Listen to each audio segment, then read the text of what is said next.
안녕하십니까. 요즘 무더위에 고생 많으시죠? 우리가 잠을 좀 푹 자기도 쉽지 않은 그런 나날입니다. 특별히 대구 지역은 대프리카라고 하는 별명이 있습니다. 대구 아프리카의 어떤 합성어인데요. 제가 2016년도인가 아프리카의 케냐와 우간다에 간 적이 있었습니다. 그 지역은 비교적 조금 높은 지역이어서 그런지 그렇게 많이 덥지 않더라고요. 8월에 갔는데도 우리 대구의 8월하고 비교해 봤을 때 훨씬 좀 시원했던 기억이 납니다. 그래서 참 아프리카보다도 이 대구가 훨씬 더 덥구나 하는 것을 그때 느낀 바가 있었습니다. 어쨌든 요즘 같은 이렇게 더운 시절에도 여러분들 건강 잘 챙기셔서 건강 가운데 이 여름을 잘 좀 견뎌내는 그런 시간들이 됐으면 좋겠고요. 특별히 말씀을 통해서 은혜 받고 힘을 낸다면 아마 우리가 이 더위를 또 이겨내는 데도 도움이 되지 않겠나 생각이 듭니다. 오늘 같이 공부하는 말씀이 여러분 모두에게 은혜가 되고 힘이 됐으면 좋겠습니다. 자, 오늘부터 이제 내일까지 이틀 동안은 레위기를 공부하도록 하겠습니다. 제 107강 망원경으로 보는 레위기 첫 번째 순서입니다. 선민들에게 요구되는 거룩이라고 하는 주제로 오늘 살펴보려고 합니다. 선민들에게 요구되는 것이 뭡니까? 거룩입니다. 성결입니다. 자, 레위기 들어가기 살펴보겠습니다. 자, 먼저 레위기의 명칭을 살펴볼까요? 왜 레위기라고 부릅니까? 레위기의 주된 내용 보면은 제사와 관련되거나 아니면 성막에서 봉사하는 이런 일들과 관련된 이야기가 참 많이 나와요. 자, 그래서 그것은 다 레위 지파 사람들과 관련된 일들입니다. 그래서 레위인들과 관련된 것이라고 하는 그런 의미에서 레위기라고 이름을 붙여요. 70인역에서 유래합니다. 레위기에 나오는 제사나 기타 여러 가지 규례가 주로 레위 지파를 중심으로 이루어지기 때문에 그런 이름이 붙여지게 된 것입니다. 레위기의 히브리어 명칭은 항상 처음 나오는 그 첫 소절, 바로 어떻게 보면 그 서두 이것을 갖다 중심으로 제목을 붙이지 않습니까? 그리고 그가 불렀다. 바로 히브리어로 된 첫 소절이 그리고 그가 불렀다 이런 뜻입니다. 그렇다면 여러분, 그가가 누구겠습니까? 하나님이세요. 그렇다면 누구를 부르셨을까요? 바로 모세를 부르신 거예요. 어디에서요? 바로 시내산에서, 우리 출애굽기 끝에 가보면은 시내산에서 성막을 갖다 제작하지 않습니까? 성막을 또한 회막이라고도 하는데 레위기에 처음 들어가 본 회막이라고 하는 단어가 나오는 거예요. 회막에서 하나님이 모세를 부르신 거예요. 왜요? 여러 가지 앞으로 레위 지파가 지켜야 될 규례들을 이스라엘 백성들이 하나님의 백성으로서 거룩하게 구별된 백성이 되기 위해서 지켜야 될 규례들을 모세에게 전달하시기 위함이었습니다. 그리고 그가 불렀다. 회막 안에 들어가서 바로 모세가 하나님을 만나는 그런 장면이 나오는 겁니다. 자, 두 번째, 레위기의 저자는 누굴까요? 물론 모세입니다. 모세오경의 세 번째 책인 레위기 역시 바로 모세가 저자입니다.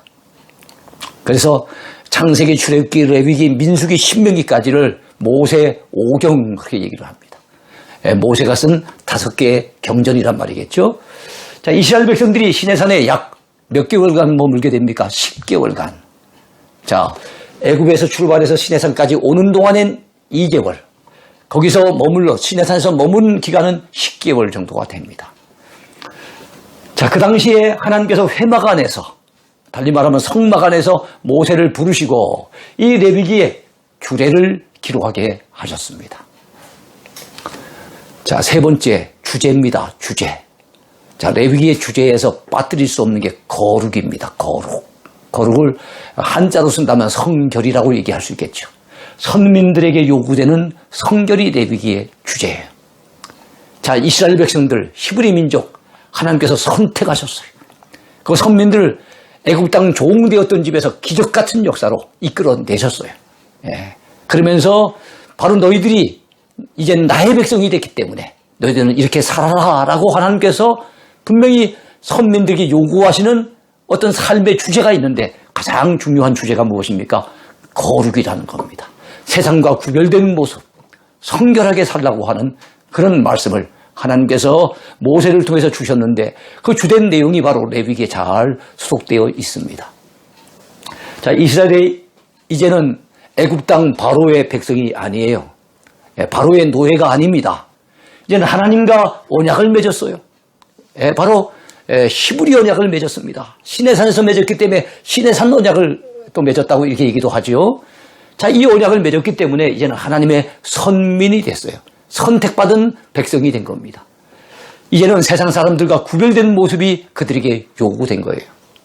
여러분, 남자 장정들이 이제 나이가 돼서 군대 갑니다. 그러면 제일 먼저 하는 게 뭡니까? 사복부터 벗깁니다. 그래서 군복을 입혀줘요. 그러면서 그들에게 요구를 하는 건 뭡니까? 너희는 더 이상 너희들의 생각도, 너희들의 말도, 너희들의 옷도 이제는 사회생활할 때 그 모습 가지고 있으면 안 된다. 너희는 이제 부름받은 군인이다. 이제 군인답게 말하고 군인답게 옷 입고 군인답게 행동해라. 그렇게 요구하지 않습니까? 나라의 부름을 받았잖아요. 그러면 나라가 요구하는 대로 해줘야 돼요. 대신에 그들에게 필요한 옷 제공해주고 먹을 것 제공해주고 그들에게 필요한 것들을 제공해줍니다. 그러나 제공해주면서도 그들에게 군인다운 모습을 요구하잖아요. 나라가. 마찬가지예요. 하나님께서 하나님의 백성들을 부르시고 난 이후에 참 그들에게 많은 약속을 주셨지만 또한 하나님이 그들에게 요구하신 것도 있는 거예요. 그 요구의 핵심이 무엇인가 하면 거룩한 삶입니다. 성결된 모습입니다. 세상 사람들과 구별된 모습인 거예요. 그래서 레위기의 요절, 가장 중요한 구절이 무엇이겠습니까? 11장 45절이에요. 11장 45절에 어떤 말씀이 있습니까? 핵심을 얘기한다면 내가 거룩하니 너희도 거룩할지어다. 하나님이 거룩하신 분이니까 너희들은 하나님의 백성 됐으니까 이제 하나님의 백성다운 모습으로 살아라. 그러려고 한다면 세상과 구별된 거룩한 모습으로 살라고 우리 하나님이 요구하셨어요. 자, 네 번째 구조 분석입니다. 레위기는 어떤 구조로 만들어져 있을까요? 자, 제1부와 제2부가 있습니다. 제1부는 예배 규례입니다. 제2부는요, 생활 규례예요. 자, 제1부 예배 규례는 하나님과의 만남을 강조해요. 어떻게 하나님을 만날 수 있습니까? 제사를 통해서 만날 수 있대요. 오늘날로 친다면 예배를 통해서 우리가 하나님을 만날 수 있답니다. 그래서 거룩하신 하나님과의 만남, 만나는 방법, 만나는 길, 만나는 통로를 바로 제사라고 얘기를 합니다. 1장부터 10장까지 그런 내용으로 전개되고 있습니다. 제2부, 레위기의 제2부는 11장부터 마지막 장인 27장까지입니다. 그 제2부의 주제는 생활 규례예요. 그래서 하나님과의 동행을 강조합니다. 하나님과의 만남. 여러분, 우리가 하나님을 만나면 그다음부터는 하나님과 동행해야 되잖아요. 하나님을 만나는 것은 제사입니다. 하나님과 만날 수 있는 방법, 그 통로는 오늘날로 친다면 예배입니다. 예배한 이후에는 우리가 평소에 이 땅에서 살아가는 동안에 하나님과 어떤 삶을 살아야 되겠습니까? 동행하는 삶을 살아야 되겠죠. 어떻게 하나님과 동행하는 삶을 살 수 있습니까? 하나님께서 명하신 그 율법을 지킴으로써 우리는 하나님과 매일매일 동행하는 삶을 살 수 있는 거예요. 말씀이 멀어지면 하나님과 동행할 수 없습니다. 우리가 말씀을 가까이 하고 그 말씀을 지키려고 애쓸 때 우리는 날마다 하나님과 동행하는 삶을 살 수 있는 거지요. 자, 이번은 레위기 펼쳐보기입니다. 조금 전까지는 레위기 들어가기, 레위기의 서론이었어요. 지금부터는 레위기의 본론입니다. 좀 더 깊은 이야기를 나누겠습니다.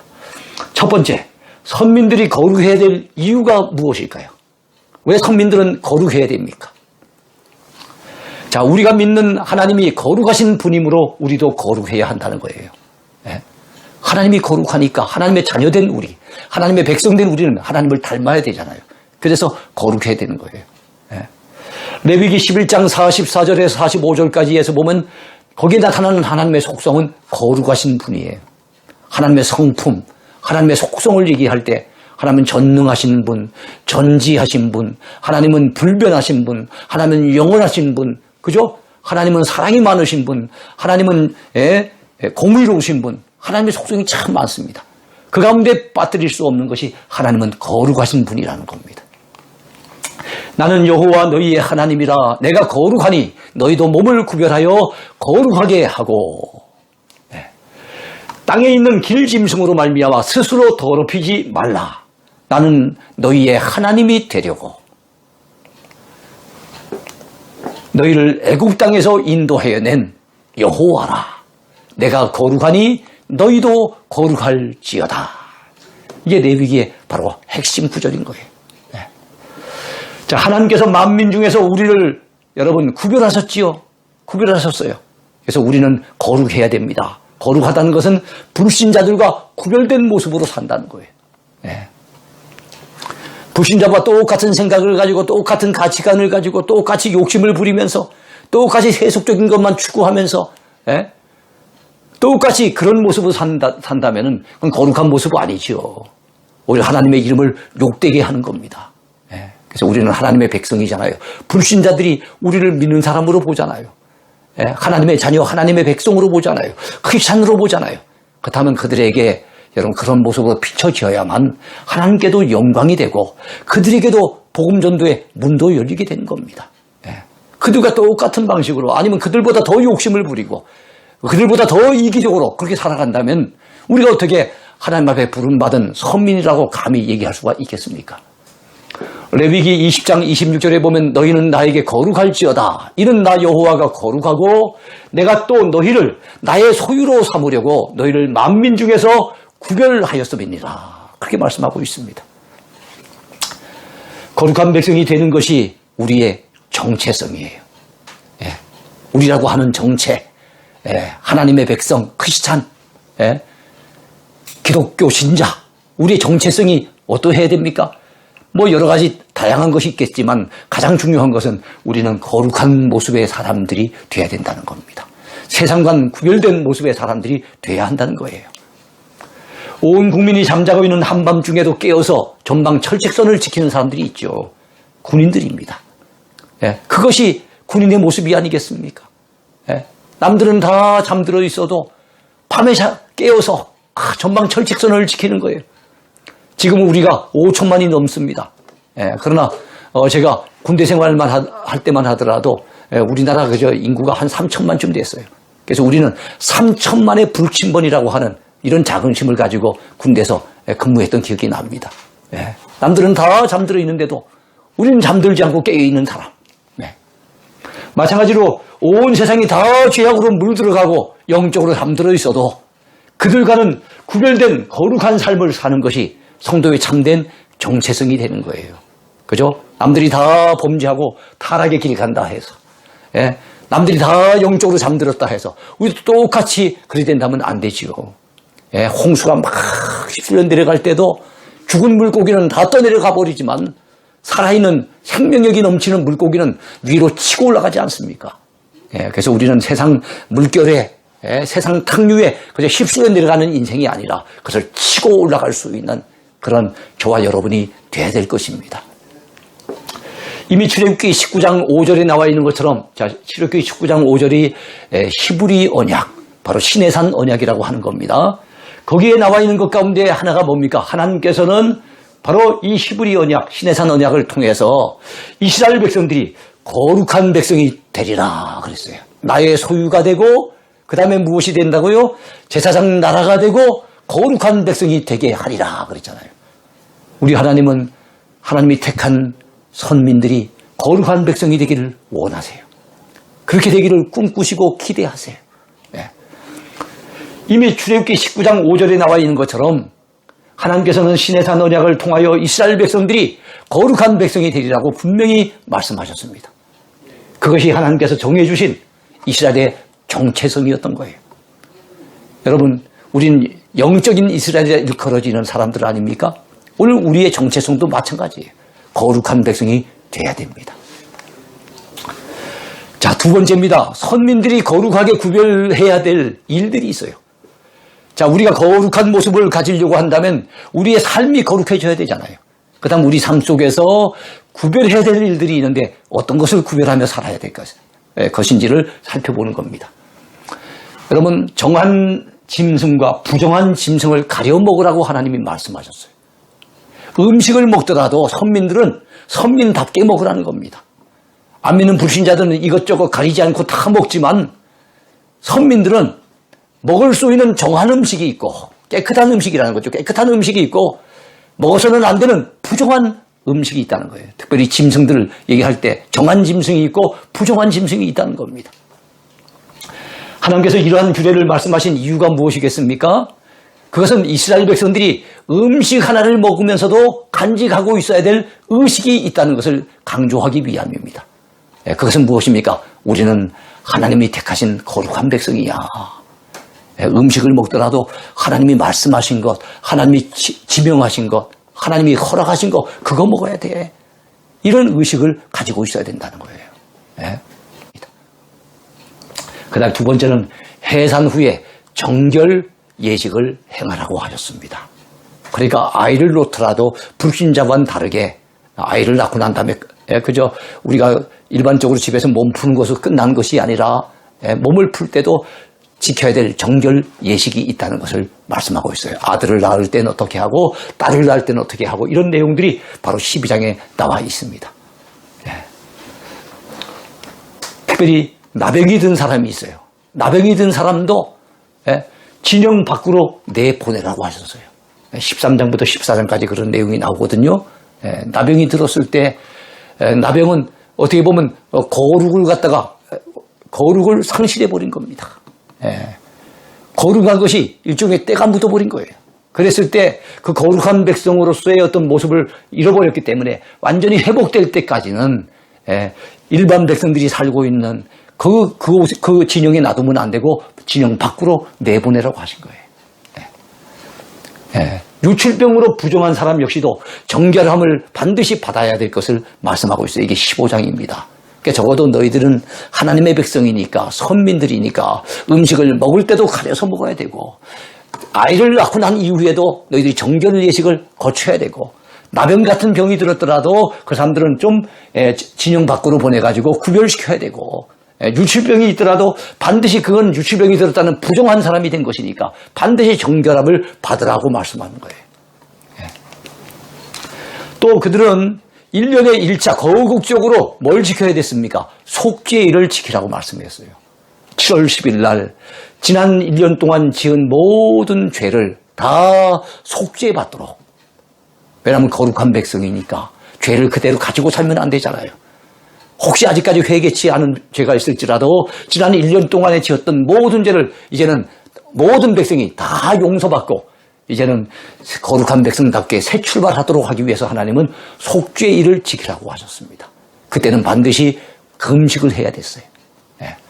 1년 동안 지은 백성들의 모든 죄를 씻음받는 날이기 때문에 이날은 거국적으로 금식을 하라고 명하셨어요. 죄 용서받는데 회개하고 정말 회개에 합당한 그런 그 절기를 지키기 때문에 그들은 하나님 앞에 금식하며 그날을 지켜야 되는 겁니다. 그렇습니다. 속죄일 7월 10일인데요. 종교적으로는 7월 10일이지만 행정적으로는 정월달 바로 1월 10일인 거예요. 그러니까 지난 한 해가 지나고 이제 새해를 맞은 지 이제 며칠 되지 않았잖아요. 그러니까 지난 한 해 동안 지었던 모든 죄를 이제 씻음받고 용서받고 새 출발하라고 하나님은 그렇게 은혜를 베푸시는 거예요. 때 묻어 있는 아이들 불러다가 목욕시켜가지고 깨끗한 때옷 입혀주시는 그 부모님의 손길처럼 우리 하나님이 그런 은혜를 베푸시는 거예요. 그때 희생되는 속죄의 제물이 있고요. 그 다음에 아사셀 염소가 있어요. 아사셀 염소.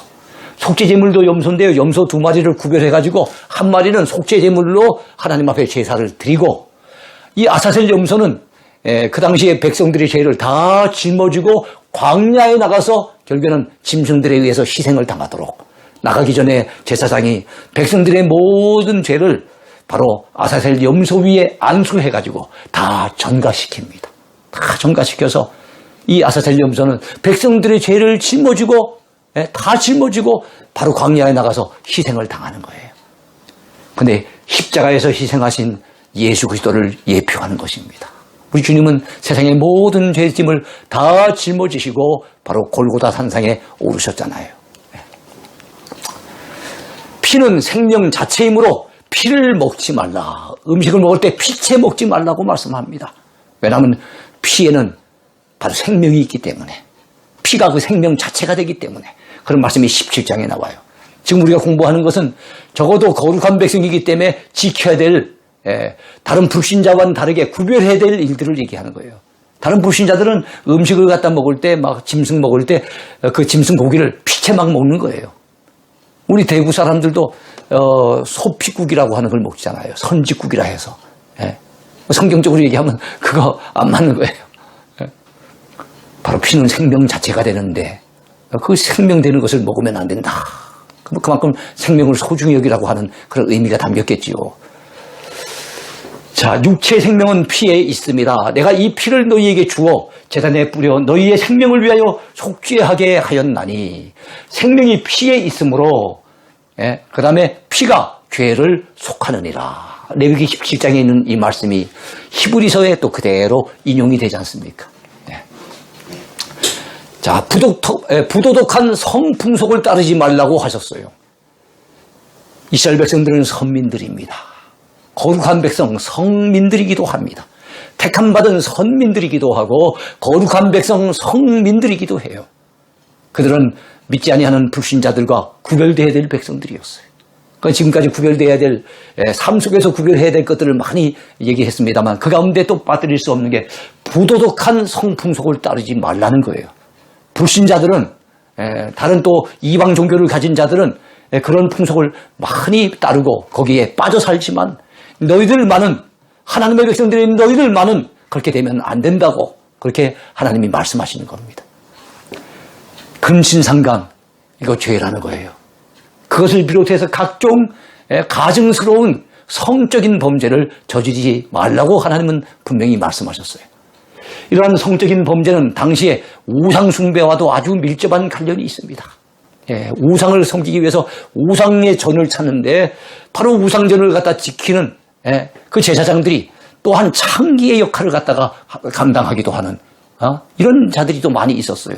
그러니까 우상숭배를 하면 참으로 우상숭배 자체가 범죄이기도 하지만 우상숭배하면서 성적인 범죄를 또한 저지르게 되는 일이 많이 있었다는 겁니다. 또한 여러분, 종교적 의무를 지키라고 말씀하십니다. 그 19장에 또 나와 있어요. 아까 성적인 범죄에 대해서는 조금 이따가 좀 더 깊이 다루겠습니다. 너희 각 사람은 부모를 경외하고 나의 안식일을 지키라고 말씀하셨어요. 남들은 안식일 날 다 놀러 가기도 하고 다 볼일 보러 가기도 하고 자기 나름대로 시간을 가지지만 너희들은 내 백성이 아니냐. 이 안식일은 쉬면서, 다른 날 다른 뭐 돈벌이하고 다른 거 하지 말고 쉬면서, 그리고 하나님을 섬기는 일에 집중하라고 말씀하는 거예요. 내 안식일을 지키고 내 성소를 귀히 여기라고 말씀하셨습니다. 여러분, 하나님 앞에 예배하는 바로 그 날, 우리는 귀히 여겨야 됩니다. 예배드리는 그 장소 귀히 여겨야 됩니다. 그래서 그 이스라엘 백성들에게는 하나님 앞에 받은 그 명령이 무엇입니까? 안식일을 기억해야 된다. 그리고 성소를 갖다가 귀히 여겨라. 그런 말씀인 거예요. 그래서 우리는 안식일이 예배하는 날이잖아요. 우리로 치자면 오늘 주일이잖아요. 예배하는 날, 성소, 오늘로 치자면 예배당입니다. 우리가 예배당을 귀히 여기고 예배드리는 그곳, 하나님을 만나는 그곳을 귀히 여기는 사람이 되어야 되지요. 진정으로 하나님을 경외하는 신자는 바로 이런 사람이라고 볼 수가 있겠죠. 너희는 헛된 것들에게로 향하지 말며 너희를 위하여 신상을 부어 만들지 말라고 하셨습니다. 즉 우상에게 마음 뺏기지 말라는 거예요. 우상 숭배하지 말라는 겁니다. 또 이웃사랑의 의무를 지키라고 하셨습니다. 거룩하게 살려면, 하나님의 백성답게 세상과 구별되게 살려면 세상 사람들은 이웃사랑하기는커녕 이웃의 등을 치기도 하고 이웃을 속이기도 하고 이웃을 짓밟기도 하지만 너희들은 그렇게 하지 말라는 거예요. 너희들은 거룩한 주의 백성들이니 이웃 사랑하는 의무를 지키라고 말씀하는 겁니다. 너는 내 이웃을 억압하지 말며 착취하지 말며 품꾼의 삭슬 내일까지 미루지 말라고 우리 하나님이 말씀하십니다. 내 이웃 사랑하기를 내 자신과 같이 사랑하라고 말씀하셨습니다. 이 말씀은 신약에서 우리 예수님께서 인용하신 유명한 말씀이기도 하지요. 진정한 거룩이 무엇이겠습니까? 야고보서 1장 27절에 하면 진정한 거룩, 달리 말하면 참된 경건은 무엇이겠습니까? 자기 자신을 새 속에 물들이지 아니하는 것이 또한 거룩이기도 하지만 또 한 가지 빠뜨릴 수 없는 게 무엇입니까? 고아와 과부를 그 구차한 중에서 돌보는 것. 고아와 과부는 가난한 사람들, 어려운 사람들이 대표적인 대명사가 아니겠습니까? 그 어려운 사람, 가난한 사람들을 그 구차한 가운데서도, 그 어려운 가운데서도 돌아보는 것. 달리 말하면 이웃사랑을 실천하는 것. 이게 참된 경건이라는 거예요. 네. 또한 8번째로 우상 숭배자와 성범죄자는 반드시 죽이라고 명하셨습니다. 20장이 말씀하는 거예요. 자식을 그 당시에 대표적인 우상 중에 하나가 몰렉이었어요. 아주 악질적인 우상이라 보면 됩니다. 왜냐하면 이 몰렉을 섬기는 사람들은 자기 아들을 불태워가지고 몰렉에게 바치기도 하고 그랬거든요. 이런 몰렉에게 자기 자식을 바치는 자들은 반드시 죽이라고, 돌로 치라고 하나님이 명하신 거예요. 우리 하나님은 사랑의 하나님이시지만, 그래서 죄인을 용서하시고 사랑하시지만 죄는 그대로 보고 지나치지 않으세요. 우리가 기억을 해야 됩니다. 접신한 자와 박수무당을 따르는 자에게는 내가 진노하여 그를 그의 백성 중에서 끊어버리겠다고 말씀하세요. 여러분 무당 잘 아시잖아요. 그죠? 접신자. 바로 그 귀신과 더불어서 접촉을 하는 이 접신자 무당이라고 합니다. 했을 때 무당은 무자가, 한자의 무자를 보면은요, 하늘과 땅을 연결하는 사람인자가 2개가 들어가요. 하늘과 땅을 연결해 준다. 그래서 어떤 영적인 세계와 이 사람들을 연결해 주는 사람들이라고, 그게 바로 무당이라고 얘기를 하죠. 그리고 그 무당이 중심이 되는 종교를 무속 종교라 하고, 우리나라의 가장 오래된 종교가 사실은 이 무속 종교입니다. 그 가운데 여자를 갖다가 무당이라고 하고 남자 무당을 박수라고 합니다. 이 박수 치는 박수만 있는 것은 아닙니다. 남자 무당 박수. 이런 자들을 따르게 된다면은 내가 진노해서 그들을 그의 백성 중에서 끊어버리시겠다고 하나님이 경고하셨어요. 너희는 스스로 깨끗하게 하여 거룩할지어다, 이렇게 말씀하십니다. 또한 남의 아내와 간음하는 자는 반드시 죽일지니라, 그렇게 말씀했어요. 누구든지 여인과 동침하듯이 남자와 동침하면, 여인과 동침하듯이 남자와 동침한다는, 요즘 말로 하면 동성애인 겁니다. 남자와 남자가 동침한다는 거예요. 남자와 남자가 연애를 하고, 이제는 남자와 남자, 여자와 여자가 이 동성들끼리 결혼을 하겠다는 거예요. 그것을 이제 합법화시켜주겠다고 정신없는 이 국회의원들, 이 정치인들이 앞장서서 지금 국회에다가 지금 그 법을 통과하기 위해서 차별금지법을 내세우다가 이제는 포장지를 갖다가 더 그럴듯한 것으로 바꾸죠. 평등법이라는 것을 내세워가지고 통과시키겠다는 거예요. 여러분, 하나님은 이런 일들을 다 가증한 일이라고 여기십니다. 하나님이 진노하십니다.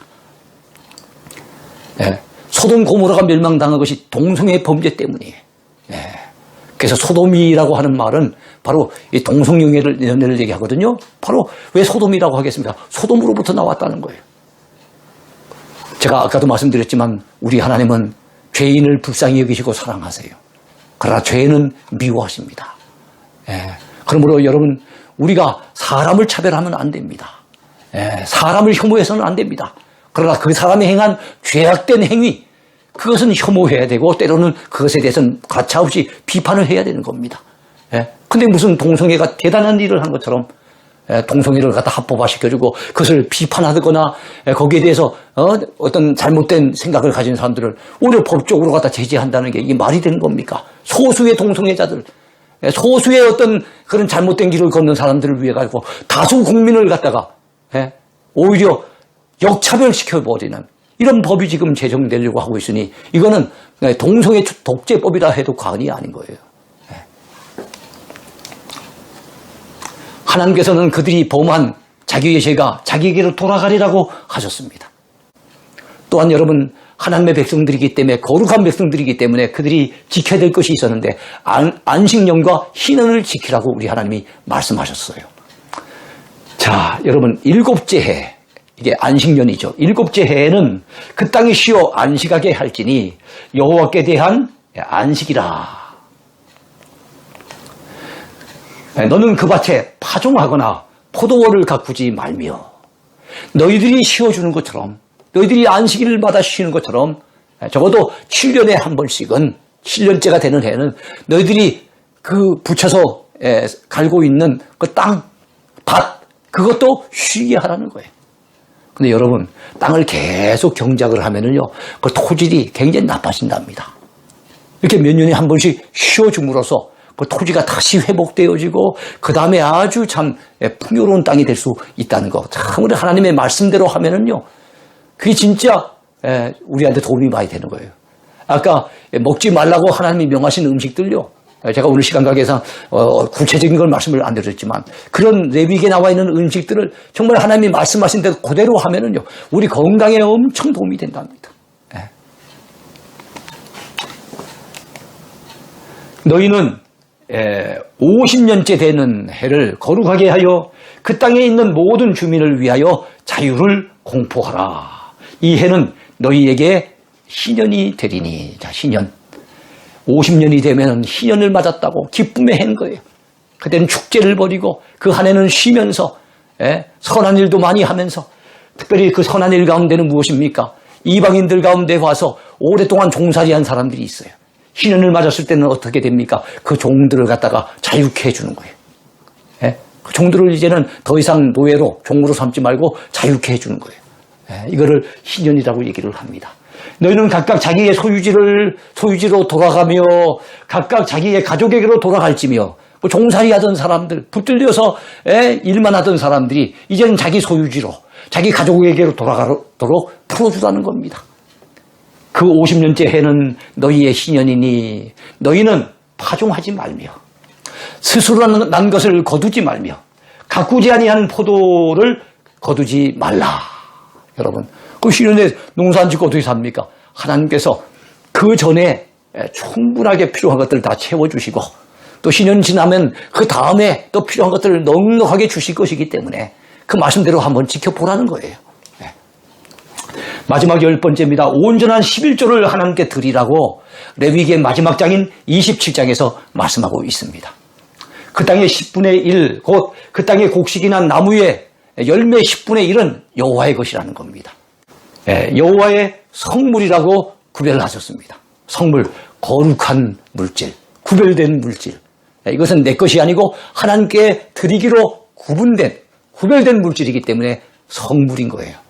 이런 성물을 범했을 때 유대 백성들은 제사를 통해서 죄사함 받는데 바로 그것이 무엇인가 하면 속건제 같은 겁니다. 성물을 범했을 때 바로 속건제를 드림으로써 죄사함 받을 수 있었어요. 하나님의 것은 손대면 안 되는 거예요. 그 가운데 하나, 그 성물 가운데 하나가 11조였습니다. 자, 모든 소나 양의 11조는 목자의 지팡이 아래로 통과하는 것의 10번째 것마다 여호와의 성물이 되리라고 말씀하셨습니다. 사람들 중에는 바치기는 바쳐야 되는데 토실토실한 것, 잘 살진 것 이런 거 바치려니까 너무 아까운 생각이 들어가지고 믿음 없거나 약한 사람들은 어떻게 됩니까? 좀 못한 것을 바칠 수 있잖아요. 그러지 못하게 하기 위해서 양이나 소를 갖다 기르게 된다면 그 동물들을 쭉 목자 앞으로 지나가게 하는데 목자가 한 마리, 두 마리, 세 마리 해서 지금 이 지팡이를 갖다 내놓고 지나가게 만듭니다. 그 가운데 10번째 지나가는 것이면 그래 이것은 하나님 앞에 바치는 것이다 해갖고 딱딱 자기 임의로 자기 기분에 따라서 바친 것이 아니라 하나님이 명한 대로 그렇게 바치게 하셨어요. 자, 지금까지 살펴본 이 모든 것은 다 하나님께 속한 것, 즉 거룩하게 구별해야 될 것들이라는 것을 말씀을 드린 겁니다. 레위기의 내용을 다 살펴볼 수 없기 때문에 핵심적인 것만 말씀을 드린 거예요.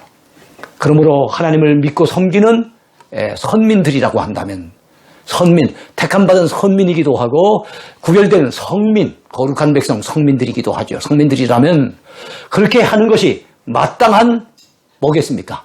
본분, 마땅한 본분이요 마음의 자세라고 할 수 있을 것입니다. 그렇습니다.